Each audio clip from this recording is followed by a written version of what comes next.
detail on the whole subject of NBC chime machine, or the NBC chimes. And then the third thing will be to run a video that John Staples strictly has been filming back in April, I think it was. It runs 5 minutes, and it's gets into the machine. So you can see all the internal parts working, and here it runs, and all that good stuff. So, back in the beginning, we're going to start back in the early days of radio, year 1922, and back one of the first radio stations was in Atlanta, Georgia, was using these Chimes, manual chimes to get your attention. It sounded nice. It was kind of like a tooting a horn or something. So that kind of caught on. There were several different kinds of melodies played, and that went on for several years before things got standardized, at least for NBC. These chimes were very popular back in the day. These are the original vintage, about 1920s. Originally they sold for $3, $4, $5, maybe as much as $10. A little bit more now on eBay. And so why did the NBC guys get interested in the chimes? Well, they were used to get your attention during programs, or at the end of programs. But they also had a network wiring problem. They were starting to wire up the U.S. Using the AT&T telephone line. So AT&T was their carrier. And they had switching centers, and the guys at the switching centers needed kind of like a wake-up call to say, that's the end of that program. I'm going to switch the next 15-minute period. A lot of programs are only 15 minutes. Go around to different affiliates in the towns around the switching centers, depending on who's going to pay for the ads. So they used the chime as a introduction to the announcer's station ID or station break, or now return you to the, whatever. So that was the reason they needed some kind of a audible signal. I guess we would call it today, we would call it in-band signaling. So by 1926, say they started to use on the networks, the announcers would do the chiming. They would make mistakes because they had some that had 3 bars, some with 2 bars, and as you go, that's not quite right. It's supposed to be. So announcers would make mistakes. They wouldn't be loud enough, or they misstrike it. So NBC engineers decided they need to have a mechanical one. So that's where I got interested. I saw this thing. It's over here underneath the clock there. We're going to open that up. Got to do that earlier. So engineers, they went out to kind of say, hey, there's a local guy back, I think it was in New York they did this, building electronic organs. And his name was Major Colonel. It was Colonel Ranger. So I'm going to show you how you can get all kinds of information on a website about the Ranger tone machine and how it came about. But that's where it started, and then they made the machine, which I'll get into here, of course, later. Now, on the Dagan DEAGAN chimes, there's 3 samples here. This is the model 200, 300, and 400. And most of the recordings, I hope I can get off the internet later, were played with this 200 model. Let me turn it around so it's oriented like a piano would be to you. So this one has tubular resonators, and they're, of course, a certain fraction of a wavelength. And the bars are different lengths, and of course they play different tones.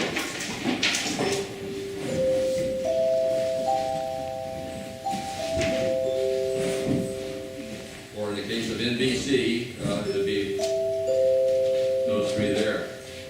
So different lengths. Now we go to the model 300, and it's a wooden box. The plates are at different lengths. Okay, a little bit different frequency if you pick that up. But these have wooden resonators, but inside they call them segmented because each chamber underneath each of the plates has a tuned length. They aren't all the same length. Dagan model 400 has all the same length. So how do they get the different frequencies out of that? Or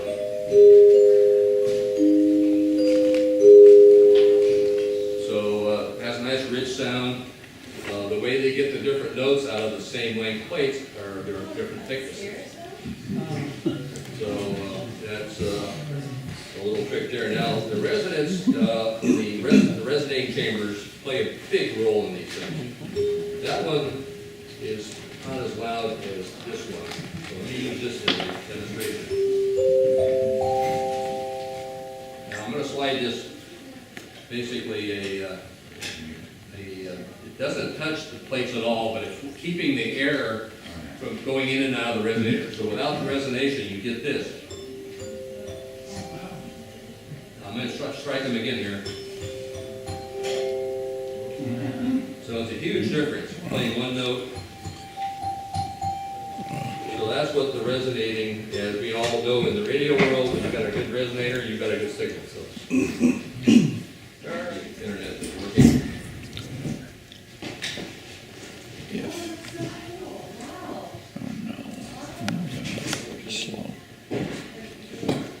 There we go. So this website is www.nbc Chimes. We got a guy back east set this up, and it just has dozens of pages of information about the chimes, not only the Megan chimes, but of course the Ranger tone, and also the NBC company and how they got started in needing this on their network. So let's look down through. So here's a whole section on the dinner chimes. 200 chimes, 400 model 20. And this is kind of a neat one. They had these. Up there, yeah. NBC had these made special. The idea was we would hold this, and they were slightly larger than these, but ended up kind of like being too heavy. But it was just all kinds of information on this website. It gets into the NBC system. It's already popped up there. Okay. And but I'm not going to go with recordings.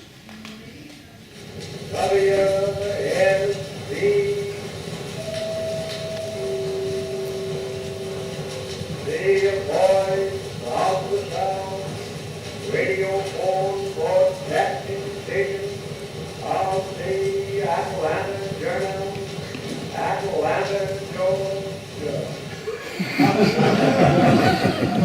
So obviously WTMJ. Becoming a part of the NBC network, to bring you at this time, Wendell Hall, the Pineapple Picador.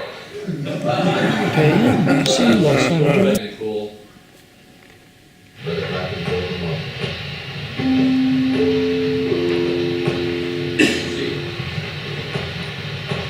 WEAS, New York.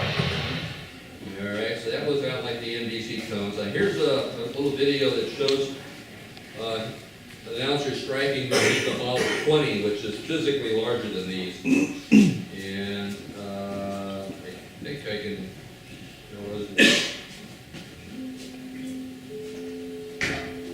Yeah, the audio just is low on that, but it's you can see it. New York. So that was the main idea. You do the chimes, the engineers, all the switching centers will wake up, say, station break, whatever. But it was essentially an audio logo, this was radio. Well, that too, but It's an audio logo. it was a logo for entertainment, but it also was a signal for the switching center to get ready to switch the feeds. Did NBC first start doing the chimes, or was it others? And they used it for like an emergency, remember bubble wrap,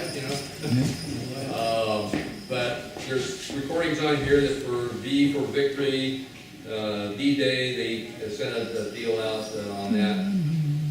But here's a summary of how they use this fourth chime on these manually struck chimes. Tonight we are presenting a special program commemorating 5 years of war. featuring NBC's top news commentators and war correspondents around the world. This is Don Goddard speaking. Listen. You know that familiar NBC signature, the 3 chimes that ring at the end of every network program on NBC. But have you heard this one? Have you heard that extra chime, the 4th chime? The 4th chime rings only when news is breaking of world importance. When it rings, all of us at NBC spring into action, wherever we may be. The 4th chime means to us, all the office, get on here, big things are happening. The 4th chime has been rung many times in the 5 long years of war. It rang most recently when Allied forces stormed the beaches of Normandy on D-Day. It will ring surely one day soon to signal the fall of Germany. It will ring for the Japs. Tonight, we ring it as we look back on the biggest news story of modern times.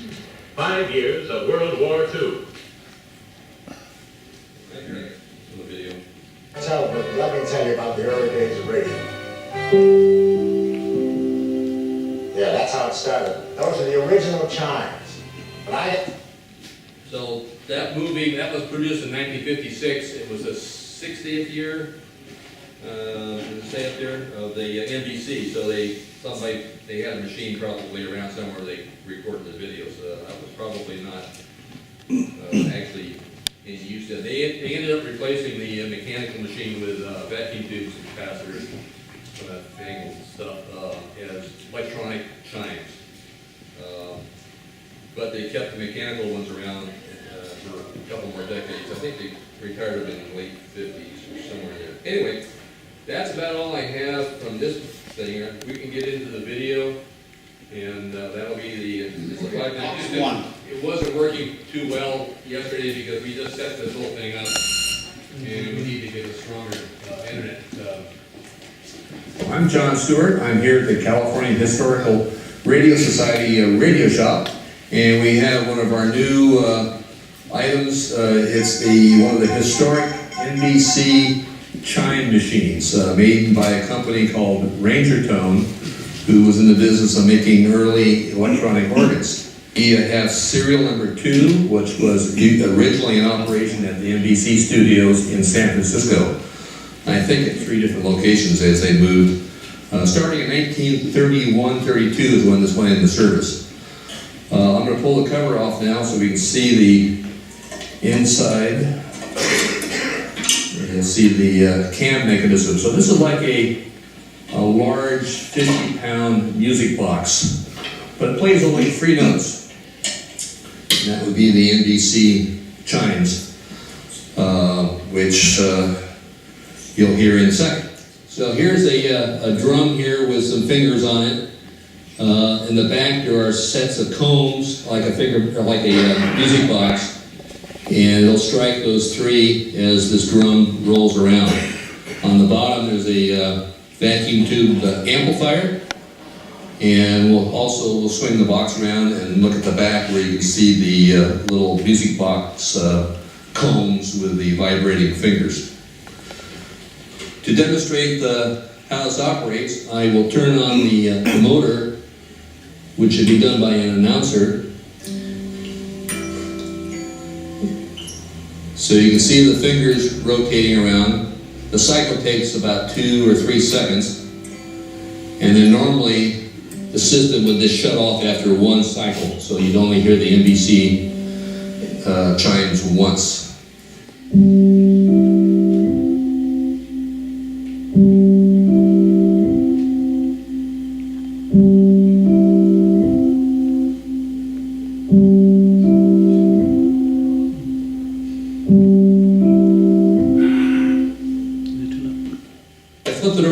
Face. This is the drive motor that has a gearbox that turns that drum. You notice that the sensors are all underneath this metal shield for prevent the electrical 60 hertz hum from getting into the sensors. So I'll pull this off, and now you can see down inside of here the 3 music box like combs. Each of these have 8 fingers. This particular unit has a few fingers that are broken off. But the really interesting thing, these little tiny combs, which normally go ping, have been set up to make the nicer notes by adding lead weights at the tips of the fingers. So if the analogy is your fingers would be underneath the fingers, there'd be a little hunk of solder, and that was allow them to easily tune each of the fingers so they would vibrate at just the right pitch. There's another switch over here which stops the rotation after one time around, and the vacuum tube amplifier is on the back here to provide a clean signal into the network system at the studio. Now, most of what you're seeing in there are really the sensing fingers. These sensing fingers are all around on one circuit. It's like a capacitive or a condenser microphone. And it's the capacitance between the sensing fingers and the music box fingers that creates the electrical signal which is then amplified. Going to explain how we think right now these combs are producing the 3 NBC tones. There's three combs here, each have 8 fingers. In a music box, these will all be different notes. In this machine, because the company made organs, we think he used stock combs, and this was able to weight them to produce the fundamental tone for the 3 notes, which are G, E, and C, which people say which stands for General Electric Company, who owned NBC back at the time. So that's a kind of a quick overview of where we are here. We've had this for a couple of weeks now here at the CHRS. This is one of only 3 that we know of. There's a great website on the internet called NBC Chimes Museum, and hopefully some of this audio and the video we've done here will get posted on that website along with another Ranger tone machine, and we'll make this part of our historic radio studio equipment. Thank you. Now, here's what I wrote in an article for the CHRS Journal, maybe, I don't know, 8 or 9 years ago, to introduce an article I wrote on Rydzewski. They said this: radio broadcasting evolved over a 5-year period from 1919 to 1924, from code to voice and music, from earphones to loudspeakers, from hams to citizen audiences. That's what we're all about here. Publisher Hugo Gernsback had one foot in the past and the other in the future, with the vision of radio broadcasting slightly ahead of his time.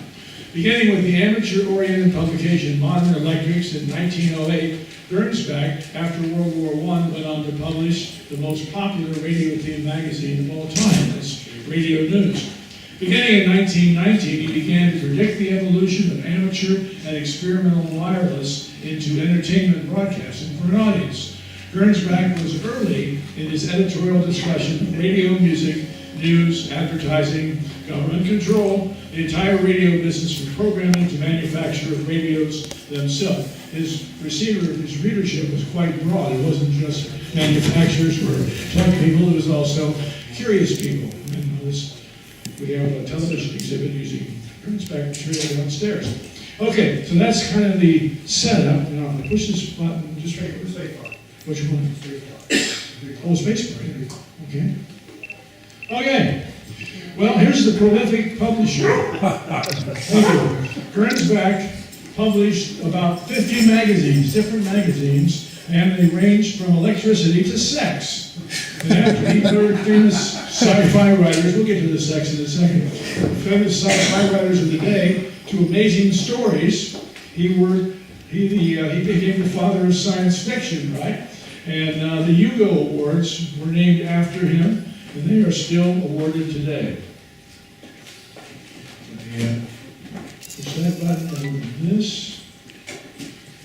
I really need 2 hands. That's okay. All right. Oops. There we go. You'd be interested in the first works by Gernsback, Modern Electric, and electrician and mechanics, and Gernsback also sold radio parts by mail. If you lived in the boondocks, which many people did, and you wanted to build a radio, Gernsback had the, I think it was the electro recording company, right? You probably have some of this in the library, because we have a lot of the Gernsback stuff down there. Okay.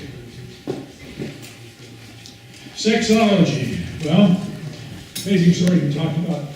Kinky and kooky excerpts for you in the back row that could not read this. Sexology, and there were some other sex magazines that Gernsback did, and they were probably educational more than anything else. They probably weren't what you think. But these were the kind of magazines that we had to hide from our parents back in the 40s and 50s, or perhaps our parents were also hiding Okay. Well, anyway, let's get to the point of all this. The magazine that you know best is Radio News. And first there was Radio Amateur News, and that lasted from 1919 to 1920. You can see Bob Rydzewski into fellowship in the society. And that comes with a certificate. Oh my God.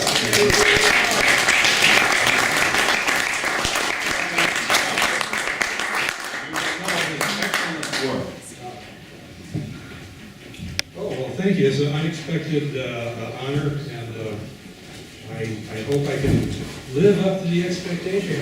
We're going to get started. Let me get my eyes on so I can see.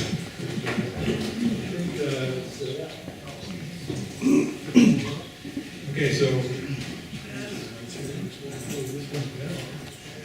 Boy, just turning around. Touch the escape. That's all. Which, by the way, are now blocked by equipment, so I can't even get it. But anyway. You're probably wondering what I'm doing over there, and so I need to tell you about that. I am looking through the archives of a now-defunct society called the Society of Wireless Pioneers. And this society was founded by this gentleman. His name is Bill Brenneman. He had been a ship radio telegrapher in World War I. After that, he moved to Aero Radio, and he worked with an agency that eventually became the FAA in setting up their communications from various airports and planes. So he had a lot of communications experience. He knew a lot of people, and he eventually moved to Northern California here, and in 1968 founded the Society of Wireless Pioneers, which was important. About some of our fabulous and important radio history. Thank everybody for coming. This is a great, great crowd. For the couple of faces that may not know me, I'm Steve. I'm the president of this thing. And we usually like to take this time to, reflect back on the year a little bit. And it's a year that was so much better than last year, much drier.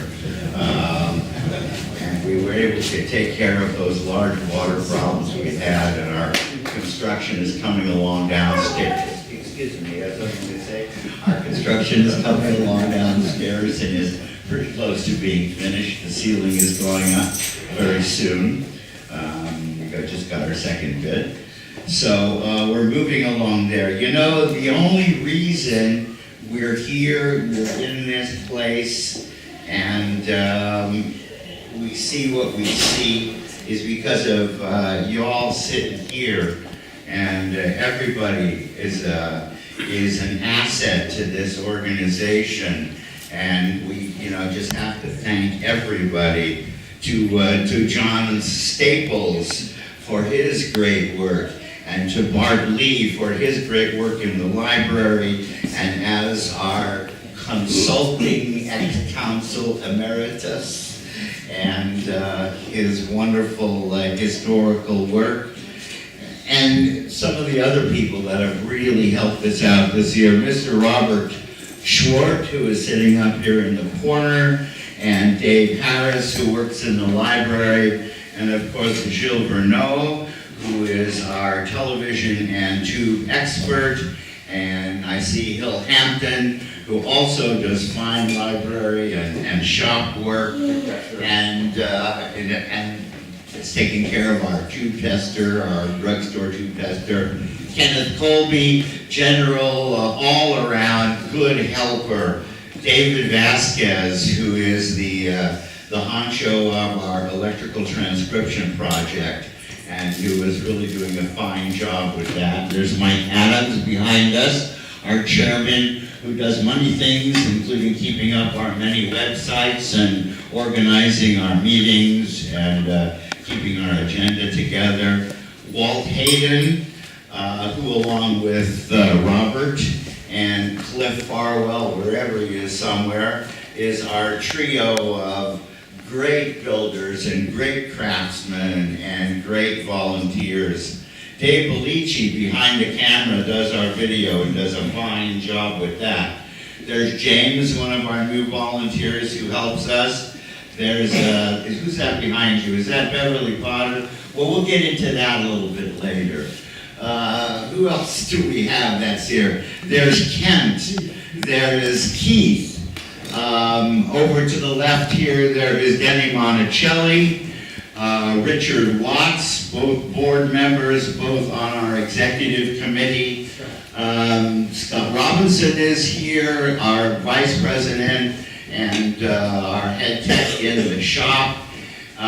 Philip Monaco back there, who has helped the organization in many ways with his expertise in business and his passion for what we do.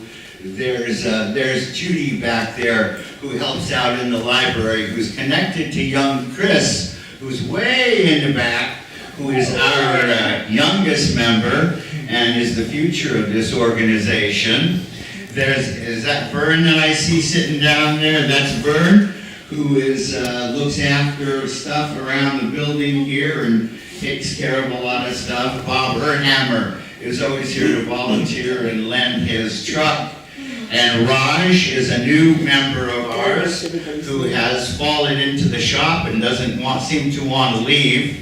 And I don't know whether I mentioned Kent Leach. And back there is I'd call an old timer, it's Paul Berman, who he and his wife Edith have taken care of the front garden, revitalized it, and made it really nice to look at. And then there's a young fella over here with a beard. Stand up, please, Mr. Arp, who is one of our best volunteers. He has been totally beneficial in restoring radios that nobody wants, gives them a good paint job, and we can't sell enough of them to the young people at the antique shows. Jimmy Fink is here every week, and he helps us out. There's a young lady in a red sweater there named Betty, who's the cookie lady.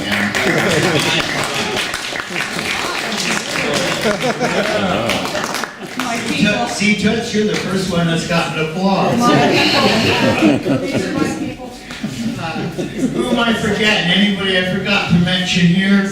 And Bob, of course, works in the archives and on the archives. And pardon me.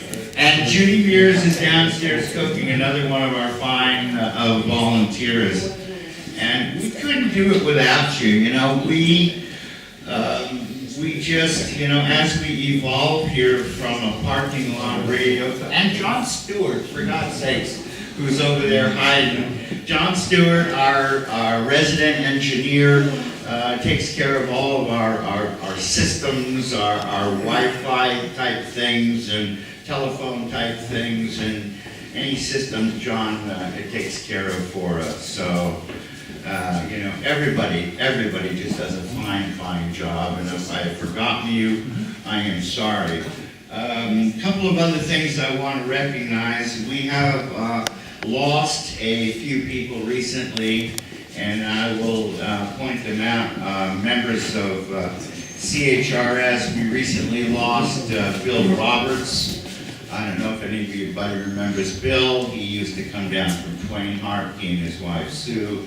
And we have also lost recently George Patterson in Palo Alto.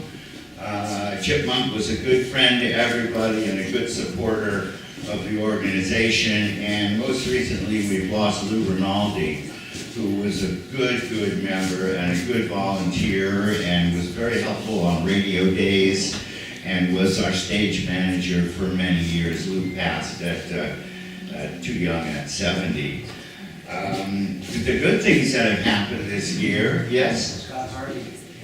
Scott Harvey, yes, since we had, and it was quite a while ago, that's why, we lost Scott Harvey a few months ago, who was one of our best in the shop, could fix anything, could do anything we needed him to fix, was a super volunteer, and was tragically killed in a bicycle truck accident a few months ago. And it's unfortunate, but you know, as people leave us for one reason or another, there are new faces that always pop up to take their places. And that's really something nice about this organization, because I don't know of any organization quite like this doing what we do outside of California. I don't know how many great organizations there are, such as CHRS. On the positive side, please. On the positive side, not the positive side, there is one more. There is one more passing that I want to note, and that was our 2010 member, Alice Potter, who is in the Hall of Fame and really broke the glass ceiling for women in broadcasting in the 70s.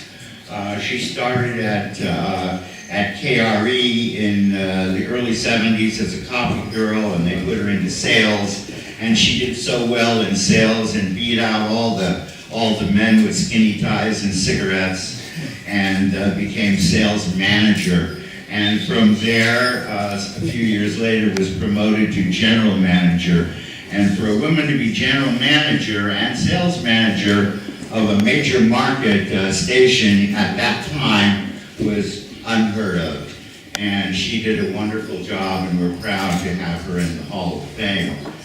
Alice passed a few months ago, and after her passing, I heard from her daughter, Beverly Potter, who has donated $100,000 to CHRS in Alice's name. And I'd like to introduce Beverly, who's standing over here right now, Dr. Beverly Potter. Can I say one thing?